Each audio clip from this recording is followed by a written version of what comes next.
दोस्तों, पिछले पार्ट में सुना पूजा ने डर की वजह से आज रात अपने बॉयफ्रेंड को अपने कमरे में बुलाया था। अब देखते हैं आगे। आज सच में पूजा ने अपने बॉयफ्रेंड को अपने पास ही सोने के लिए कह दिया था, लेकिन उसके बॉयफ्रेंड को आज किसी काम से अपने दोस्तों के साथ जाना था, इसलिए वह पूजा के कमरे में नहीं आ पाया था। रात होते ही पूजा ने अपने कमरे का दरवाज़ा अंदर से बंद कर दिया और खा पीकर बिस्तर पर लेट गई।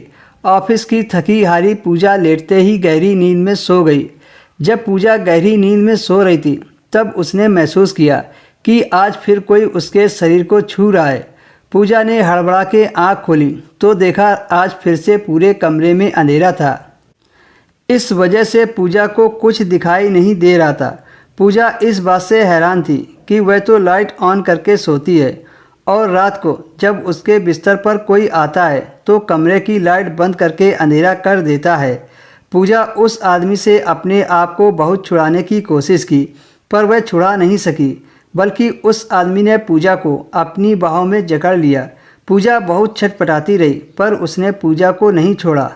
पूजा के साथ काफ़ी देर तक ज़बरदस्ती करने के बाद अचानक से वह आदमी गायब हो गया। उसके जाने के बाद पूजा ने लाइट ऑन करके दरवाज़ा देखा तो दरवाज़ा अंदर से बंद था।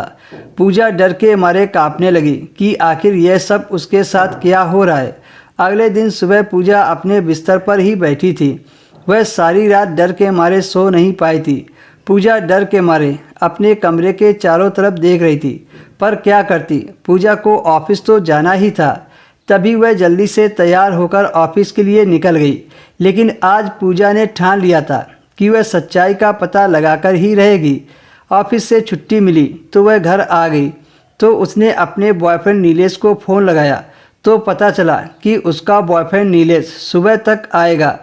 पूजा चुपचाप कमरे का दरवाज़ा बंद करके लेट गई, पर आज पूजा ने सोच लिया था कि आज वह सोएगी नहीं और आज वह पता लगाकर रहेगी कि आखिर कमरे में कौन आता है और कहां से आता है। लेकिन पूजा को आधी रात के बाद उसे नींद आने लगी और एक बार फिर से पूजा गहरी नींद में सो गई।